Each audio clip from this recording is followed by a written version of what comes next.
खुलुमबाय गिबियावनो गोजोन फुंबिलिनि आंनि गोसो गोरबोनिफ्राय बरायनाय आरो हामलायनायखौ नोंथांमोननिसिम जासिहरग्रोनाय थाबाय। आसा खालामो बयबो मोजाङै दङ। नोंथांमोननि थाखाय आं मोनसे गोदान खौरां लानानै नुजाथिफैलायबाय। आसा खालामो नोंथांमोना खौरांखौ जोबजासिम खोनासंलांगोन। डिब्रुगड़नि सेसा मैदामनि साखाथियाव मैया फुंनि समाव गिख्रंथाव जाब्रबथाय जादों, जेराव गंसे AA04S5355 नम्बरनि गंसे साखा खबब्रै गारिया कन्ट्रल गोमानानै लामा साखाथियाव थानाय खरसे गोथौ हाखराव गोग्लैलाङो, जायनि जाहोनाव बे गिख्रंथाव जाब्रबथायजों साथाम सुबुंनि जिउ खहा जायो। जिउ खहा जानाय साथाम सुबुंफोरखौ मिता मुखार्जी, कालीपद मुखार्जी, देबां बिश्वास काश्यप होननानै सिनायथिनो हादों। बेजों लोगोसे बिसोरखौ शिबसागरनि मेटेकानि होननानै सिनायथिनो हादों। जायगानि सुबुंफोरा मिथिहोनाय बादिब्ला जाथाय जानायखौ नुहुरदोंमोनब्लाबो नाथाय गारिया होसिनना लानायनि जाहोनाव थाबैनो बोखांनो हायाखैमोन, जायनि जाहोनाव बिसोरखौ रैखा खालामनो हायासै होननानै फोरमायथिदों। बाक्सा जिल्ला दुलाराय बर' फरायसा आफादनि बानजायनायाव मैया जिल्लानिनो सिङाव थानाय मसलपुरनि गोजोनपुरि पार्कआव गायसननानै दोनजानाय बड'फानि मुसुखाखौ सोरबा सिनाय मोननाय दुथां सुबुंफोरा सिफायनानै गाज्रि महर गैयै खालामनानै गालांनायनि बेरेखायै खुद्रिस जानाय हाबाफारि बानजायदों। बे हानजा सुनाय हाबाफारिनि गेजेरजों बेबादि गाज्रि मुगैथाव हाबा मावग्राफोरखौ पुलिस बिफाना थाबैनो हमनांगौ होननानै गोख्रों साजा होनो थाखाय दाबि खालामदों दुलाराय बर' फरायसा आफादा। बड'फानि मुसुखाखौ देख्लाबनाया गासै बर' माहारिखौनो देख्लाबनाय आरो लाजि फोनांनाय जादों। बेखायनो जाहाथे फैबाय थानाय उननि समाव बेफोरबादि हाबा मावनायनिफ्राय जानगाराव थानो थाखाय बिथोन होदों बिथांमोना। बेनि अनगायैबो बिथांमोना बे सोमावसारनाय हाबाफारिनि गेजेरजों दावराव देख्रेब आरो अमर सिंह बिथांमोनखौबो गोख्रों रावजों सोंखारिदों।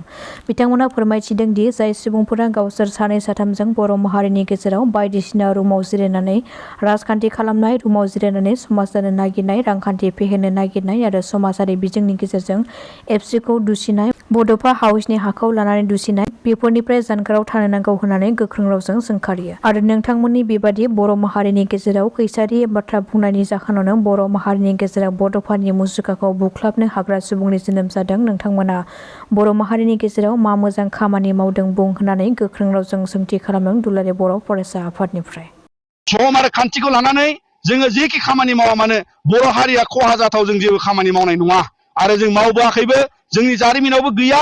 आरो बिनि थाखायनो जाय सुबुंफ्रा गावसोर सानै साथामखौ लानानै बर' हारिनि गेजेराव बायदिसिना रुमाव जिरायनानै राजखान्थि खालामनाय, रुमाव जिरायनानै समाज दानो नागिरनाय, रुमाव जिरायनानै रांखान्थि फेहेरनो नागिरनाय, मिडियायाव फैनानै बायदिसिना दुसिफैनाय, बड'फा हाउसनि हाखौ लानानै दुसिनाय, जोंनि माइबं हाउसखौ लानानै दिनैनि दैदेनगिरिफोरखौ दुसिनाय, बेफोरनिफ्राय गोजानाव थानांगौ।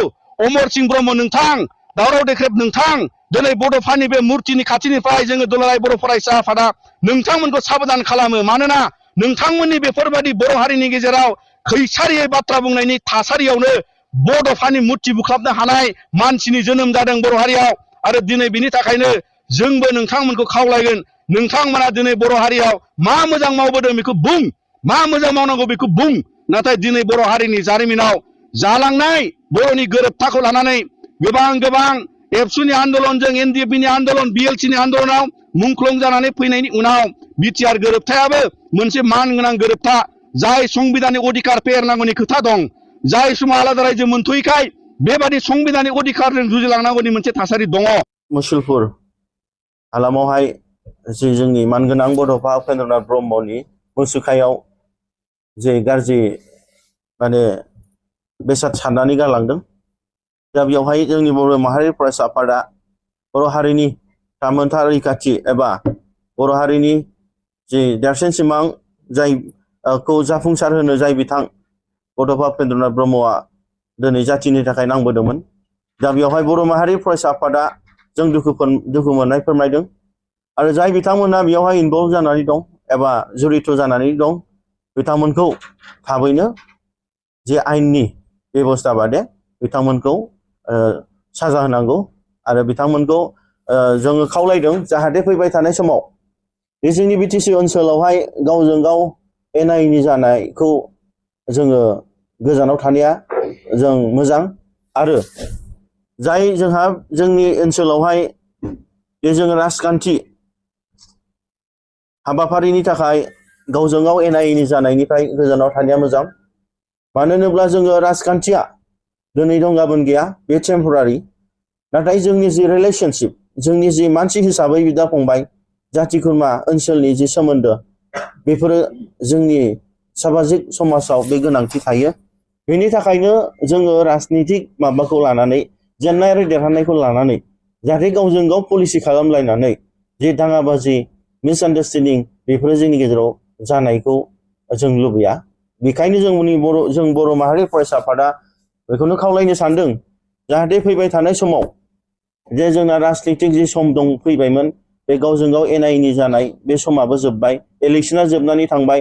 दा बयहाबो गाव गावनि थांखिखौ होसोनायाव एबा गाव गावनि जे मावनांगौ खामानियाव जे जोंहा मावनांगौ बेफोरखौ नोजोर होफिननाय जि सम फैफिनबाय। बेनि थाखायनो जोङो गावबागाव जि खामानि दं बेखौ मावनाया मोजां, जाहाथे जोङो बैफोरनिफ्राय जेंना जेंसि एना एनिनिफ्राय जों साफ्रोमबो जोंनि रायजो राजा नोंथांमोनहा जाहाथे बुजिलायनायनि गेजेरजों जोङो खौसेयैनो मिलायनानै फैबाय थानाय समाव ज'यैनो जोंनि समाजनि हारिनि आरो ओनसोलनि खामानि मावलांनो थाखाय आं गुरैयैनो खावलायहरनाय थाबाय।